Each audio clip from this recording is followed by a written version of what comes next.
El paciente intoxicado con consumo de sustancias. Hay que saber que las adicciones son la tercera epidemia en Argentina, que cuentan con una tolerancia social y aceptación muy grande, que ha venido incrementándose desde los años 90, una predisposición individual, y la adicción puede ser un proceso primario o secundario. La marihuana es la, sustancia más consumida dentro de las ilícitas, pero también contamos con un altísimo consumo de alcohol y de tabaco. Argentina, además, es el segundo país en consumo de cocaína luego de Estados Unidos en la región de las Américas. Vamos a hablar de lo que es el circuito de la recompensa.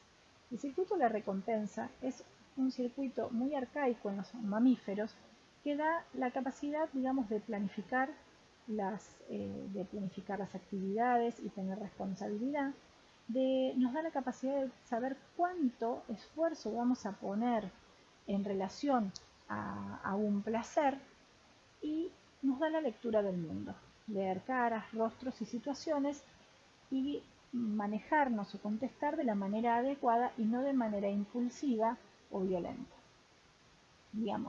Este sistema se plasma y termina de conectar y de armar todas las conexiones neuronales entre los 18 y los 24 años. Es un sistema prioritariamente dopaminérgico y lo que sabemos es que cada sustancia ilícita de abuso, y también el alcohol, del tabaco y algunas otras situaciones, pueden desregularlo. Cuando este sistema se desregula severamente, es muy posible tener lugar a un cuadro de adicción. Esto lo digo porque es muy importante hacer y bogar por los consumos cero en los menores de 18 años y por bogar por cero consumo tanto de alcohol, tabaco y otros en las personas jóvenes entre 18 y 24 años y obviamente prevenir todos los consumos. ¿Cómo definimos a un paciente adicto? Lo definimos por 3 pilares. El consumo compulsivo, y acá el consumo compulsivo no lo vamos a tomar como un consumo de todo el tiempo. El uso compulsivo se relaciona a la verdadera etimología de la palabra, que es compulsa, con pelea. Uso a pesar del daño, a pesar de tener problemas de salud, de problemas sociales, problemas con la pareja, con el trabajo o con la escuela. Y el deseo persistente o craving hace alusión al anhelo de la sustancia, pero esto no es solamente que una persona se levante pensando en tomar alcohol, sino que le sea imposible o poco posible transcurrir situaciones sociales sin la sustancia. Por ejemplo, no se puede divertir sin tomar, no puede encarar a una persona, a una pareja sin estar tomado, no poder pasar una tristeza o una ansiedad sin alcohol. Estos son ejemplos, de lo que es el craving antes de que sea el craving llamativo del adicto que ha transcurrido mucho tiempo. Muchos tenemos, está muy instalada la visión de la persona adicta como una persona que consume todo el tiempo, que lo hace a pesar de haber perdido trabajo, familia y salud, y que se levanta pensando en la sustancia. Esto lo tenemos todos claro, pero es mucho más sutil cuando vemos a, por ejemplo, una persona más joven que sistemáticamente quiere tomar un vaso de alcohol y termina embriagándose, frecuentemente, que lo hace a pesar de romper que por ahí tenía que estudiar o trabajar y terminó tomando igual, o que le cuesta divertirse o relajarse o pasar una situación social sin alcohol. Ahí el diagnóstico es mucho más sutil. Y si queremos tratar de ver un poquito más qué pasa con los pacientes que atendemos, o incluso con la gente cercana a nosotros, el uso compulsivo es el que nos va a marcar un poquito la diferencia, esto de perder el control en el uso. Bien, cuando las 3 cosas están positivas, estos 3 pilares, el diagnóstico es adicción. Si vemos que hay una o dos, presentes, tenemos que alertar a la persona de que este consumo no es saludable, está en rango de abuso. Y las sustancias son múltiples, ¿sí? Porque droga es toda sustancia que introducida en un organismo vivo puede modificar una o más funciones. Por supuesto tenemos las legales, como alcohol y tabaco, y las ilegales, que son todas las demás, incluyendo a la marihuana. Drogas a considerar, bueno, tabaco y alcohol, anfetaminas, GHB o éxtasis líquido, el éxtasis, ketamina, THC o productos canábicos, poppers o nitritos, pegamentos, hongos, plantas, opioides, benzodiazepinas, LSD, cocaína y todas sus formas, crack, paco, pasta base, etc. Sí tenemos que tratar de considerar cuáles son los escenarios posibles. Los escenarios pueden ser de soledad o escenarios sociales, fiestas, nocturnidad, situación de calle, digamos, tenemos que tratar de ver de qué se trata lo que le pasa al paciente, mientras hacemos todas las acciones para trabajar sobre lo que lo trajo a la consulta. Las sustancias pueden ser múltiples. Acá puse algunos ejemplos: MDMA, speed, cristales, cocaína, hongos, LSD, y sobre todo en todo lo que se trata de sustancias químicas de diseño, hay una lista muy larga de sustancias a considerar. Los usuarios pueden ser experimentadores, usuarios sociales, funcionales o disfuncionales. Digamos, la función del médico emergentólogo no es estar seguro de lo que pasa, pero sí tratar de ver un poco la situación, sobre todo para planear el seguimiento posterior. Y acá vamos a tener distintas formas de presentación: el consumo agudo versus el consumo crónico. Un paciente que se presenta a la demanda espontánea, digamos, aumentando el uso, o de quien se sospecha el uso de sustancias, cuando vemos patologías asociadas como cardiopatía en un paciente joven, cuadros hipertensivos, epistaxis, hepatopatía, digamos, vamos a tener algunas enfermedades que nos van a alertar o nos van a marcar un poquitito. Y después tenemos a pacientes con algún evento agudo relacionado al consumo, por ejemplo una epistaxis relacionada al consumo de cocaína o un traumatismo de cráneo asociado a la ingesta de alcohol, una alucinación asociada al consumo de cannabis, y después tenemos patologías crónicas reagudizadas. Condiciones especiales que tenemos que tener en cuenta: la persona con consumo puede traer cualquier otra cosa más. Entonces, si es un politrauma porque chocó con el auto, no me importa si es alcohólico, eso va a ser una segunda instancia. Lo primero que tenemos que hacer es tratar digamos, el politrauma. ¿Y por qué lo pongo así en absurdo? Porque sucede muchas veces que se juzga mucho y se toma como prioritario el tratamiento del consumo, cuando en realidad el tratamiento prioritario es la vida del paciente y la condición que lo haya traído a la consulta. Algunas condiciones especiales que puede traer el paciente: excitación psicomotriz, coma, cuadros simpático-miméticos. Ojo, en cocaína utilizar betabloqueantes porque puede empeorar el cuadro cardiológico. Los cuadros con anticolinérgicos, donde el paciente está confuso, alucinando, con visión borrosa, hipertérmico. Es un paciente que debemos tratar con mucho cuidado porque se sienten muy invadidos. Las sobredosis de inhalantes, las alucinaciones, que pueden ser alucinaciones activas con consumo reciente, o los flashbacks, que son los eventos, digamos, que remedan la alucinación semanas a meses después del consumo. Los cuadros psicóticos desencadenados por consumo y las paranoias. También podemos tener hipertermia y radiomiólisis muy asociada a las drogas de diseño, también se puede dar en cocaína. Los body packers, que digamos, son las personas que pasan un paquetito de droga o uno o varios paquetitos de droga en el intestino de una región a otra. Y los body stuffers, que es muy común que se presenten en la guardia, que son estas personas que tenían en su poder paquetitos de drogas y los ingieren para evadir un control policial. Estos son muy riesgosos porque estos paquetitos, al no estar preparados, pueden liberar toda la droga de manera masiva y el paciente puede tener mucho riesgo. Se pueden presentar con arritmias, con convulsiones o con cuadros de abstinencia. Aquí van algunos cuadros como para tener alguna orientación de sustancias, porque no todas las drogas son lo mismo. Por ejemplo, sensorio alternante, más hipotensión, más taquicardia o bradicardia, asociada a hipotermia e hipotonía. Podemos pensar en alcohol, marihuana, nitritos o poppers, opioides y benzodiazepinas. Un paciente con depresión del sensorio, midriático, marihuana, atropina y similares, escopolamina, LSD, plantas y hongos, ketamina, PCP, éxtasis, anfetamina, ciclopentolato. Y acá me imagino una pregunta que es: ¿cómo puede ser que un alucinógeno genere depresión del sensorio.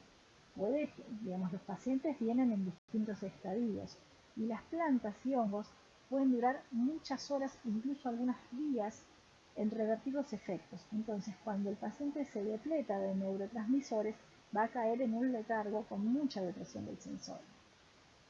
La depresión del sensorio asociada a miosis es más típica de las benzodiazepinas, de los opioides, de los barbitúricos, del alcohol, de la nuez moscada y de la sobredosis de cocaína. Excitación psicomotriz, cocaína, anfetamina, metanfetaminas, antiparkinsonianos, alcohol con benzodiazepinas, marihuana, hidrocarburos. Excitación psicomotriz más midriasis y taquicardia con crisis hipertensiva, vamos a tener la abstinencia de los opioides y después las intoxicaciones con cocaína, anfetaminas, metanfetaminas, hidrocarburos u otros inhalantes, atropina y similares y los suplementos de gimnasio. Síndrome anticolinérgico, muy típico de los antihistamínicos, de la escopolamina, de los antiparkinsonianos y hipoglucemiantes, que son las pastillas del abuelo, las plantas alucinógenas como belladona, belenio, mandrágora o las daturas, floripondio, la nuez moscada y el ciclopentalato. Las alucinaciones se pueden ver en la marihuana, en los hidrocarburos, en el LSD, en el psilocide, el cucumelo, amanita muscaria, daturas, ketamina, PCP, peyote, San Pedro. Las benzodiazepinas con alcohol pueden potenciar alucinaciones, el GHB o gamma hidroxibutirato o éxtasis líquido, las sustancias con escopolamina, la atropina y similares, el MDMA, nitrito de amilo y ciclopentalato, entre otros.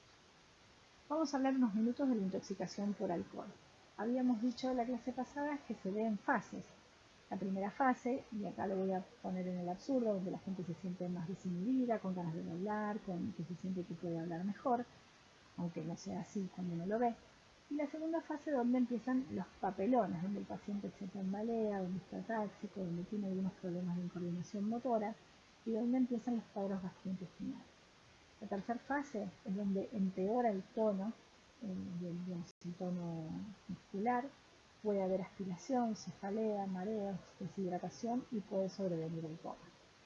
Nosotros podemos recibir al paciente intoxicado o en la postintoxicación, digamos que es la resaca, donde vamos a tener, una deshidratación del cerebro con un edema, un relativo edema que genera mucha cefalea con el cuadro de gastritis asociado y es lo que hace que el paciente consulte. ¿Sí? Básicamente es importante saber que la intoxicación etílica es una intoxicación que es sistémica. No hay órgano que no presente alguna alteración, tanto en agudo como en crónico, con el consumo de alcohol. ¿Sí? Y no se necesita ser alcohólico para tener enfermedades por alcohol. La gente cree que el mundo se debate entre los alcohólicos y no alcohólicos. Si una persona abusa del alcohol, va a tener las mismas enfermedades que un alcohólico. El alcoholismo hace relación a los tres pilares que mencioné antes, que eran uso compulsivo, uso a pesar del daño y deseo persistente asociados al alcohol. O sea, hace relación a la interacción del individuo con el alcohol. Ahora, el alcohol en rango de abuso siempre trae enfermedades cardíacas, del sistema nervioso central, del sistema digestivo, entre otras. Y hay algo que es interesante para poder hacer prevención primaria y secundaria y hacer prevención terciaria cuando tenemos un paciente en la emergencia, que es que el alcohol disminuye los reflejos, disminuyendo el tiempo de reacción, haciéndonos subestimar el peligro, subestimar la velocidad y subestimar las distancias. Y esto no se da solo con el 0,5, que es el que se permite para conducir un vehículo, sino que se da desde mucho antes. Entonces, esto hace ver claramente que no se puede beber y conducir. Pero para que el que no está conduciendo, tener menos reflejos, subestimar el peligro y las distancias, hace que se expongan a una situación de peligro. Por ejemplo, una pelea con alguien de mayor tamaño, quedarse dormido en la vía pública, cruzar una avenida sin mirar. Entonces son cosas que nosotros podemos utilizar, sobre todo con la gente más joven, para que no se exponga. ¿Sí? Y después tenemos todo el mundo de las otras drogas. Es importante recordar, digamos, que la marihuana no suele generar cuadros de consulta a la emergencia por cuadros severos. La marihuana en agudo no tiene una dosis tóxica, pero sí en crónico. Entonces tenemos que alertar a los usuarios que la marihuana en crónico tiene efectos a nivel hormonal, a nivel de fertilidad, a nivel respiratorio y a nivel neuropsiquiátrico. ¿Cuáles son esos efectos en crónico? Primero, que aumenta aumenta la aparición o puede potenciar la aparición de cuadros psiquiátricos como esquizofrenia y psicosis, pero además que altera las funciones mentales superiores, dañando las esferas de lo que es memoria, concentración, motivación y aprendizaje. O sea que esto es importante que nosotros le podamos recalcar al paciente. Además, digamos, lo que puede hacer que un paciente usuario de marihuana consulte a la guardia en consumo agudo son cuadros gastrointestinales que están mucho más asociados a la ingesta de alimentos con marihuana, como pueden ser brownies o pasteles, y digamos los cuadros alucinatorios asociados al consumo. A veces se ven taquicardia o alguna irritación de vía aérea superior y eso puede hacer que un paciente consulte a la guardia. Siempre se trata de manera sintomática y se trata de derivar posteriormente para orientación a toxicología. ¿Qué pasa con las drogas de diseño? Las drogas de diseño pueden provocar cuadros neurológicos, convulsiones, cuadros metabólicos como hiponatremia y deshidratación, pueden aumentar la temperatura, que sumado a los lugares donde muchas veces se consumen, que puede haber un aumento de la temperatura local, como un boliche, pueden generar cuadros de hipertermia y golpe de calor, y además pueden provocar arritmias. Es importante alertar, digamos, al usuario. El usuario se va a presentar a la guardia con una complicación severa, como lo que puede ser un síndrome serotoninérgico, arritmias, un cuadro neurológico grave, paciente comatoso, pero también se puede presentar con lo que se llama mal viaje, con un flashback, una crisis paranoide, u otro estilo, digamos, de cuadro psiquiátrico asociado al consumo. El paciente puede referir una ingesta de la droga, pero no necesariamente sea lo que haya ingerido, sino lo que él recuerda. Porque muchas veces lo que hace, digamos, cada comprimido de éxtasis o de alguna de estas sustancias tiene la dosis para generar el efecto buscado que está muy cercana a la dosis tóxica. Y muchas veces, como tienen distintos tiempos de absorción, no son fármacos preparados de una manera estándar, sino que tienen distintos tiempos de absorción, tanto los cristales, las pastillas, los cartones, las gotas. La persona puede pensar que no le está haciendo efecto y puede decidir repetir dosis. Además, hay circunstancias de policonsumo porque se colocan cristales en bebidas y aparte, entonces el paciente no siempre sabe lo que consumió, sabe con lo que inició, pero no necesariamente todo lo que consumió. Entonces no hay una manera segura de consumir estos fármacos. Esto lo digo porque todavía hay gente que recomienda o que cree que no es seguro, que hay formas seguras, y no. Por más que el paciente esté bien hidratado, no podemos elegir si la alucinación va a ser placentera o va a ser severamente displacentera, y no se puede prevenir los cuadros de complicaciones severas neuronales, neurológicas, cardíacas o de otros. Con respecto a la cocaína, recordar que puede haber eventos hipertensivos e isquémicos graves, cuadros de arritmias, cuadros de sangrados, y que el paciente se trata de manera sintomática y de sostén. Recordar no utilizar beta-bloqueantes cuando hay concomitantemente uso de cocaína. Y que es importante preguntar al usuario de cocaína si aparte ha ingerido alcohol, porque el metabolito que se genera con este conjunto, que es el cocaetileno, es mucho más cardiotóxico, potenciando la vasoconstricción coronaria. Pero el tratamiento es sintomático y de sostén. ¿Cuál es el resumen del tratamiento de la urgencia? Digamos siempre los síntomas. Considerar la seguridad de la escena, los pacientes pueden estar violentos, considerar el entorno y el relato, valorar el sensorio y los signos vitales, evaluar las condiciones asociadas, que pueden ser abuso, trauma, neumonía aspirativa, y tratar seguro el toxindrome. En general, no usar flumazenil, ni en alcoholizados, ni en pacientes que han consumido drogas, y hacer prevención secundaria, o sea, conectar para seguimiento y no juzgar, no retar al paciente, ni tratar de dar lecciones de vida en el momento en el que no está preparado para recibirlas. Los objetivos generales de un tratamiento para un adicto es generar aceptación y reconocimiento del problema, motivación creciente hacia el tratamiento, que deje de consumir, deshabituarlo psicológicamente, mejorar su salud y reducir el daño, prevenir las recaídas, identificar obviamente el tratamiento de las comorbilidades, digamos, todos los problemas de salud que traiga, y desarrollar nuevos estilos de vida. En general, ajustar todo lo que es los intereses reales de familia, trabajo, etc.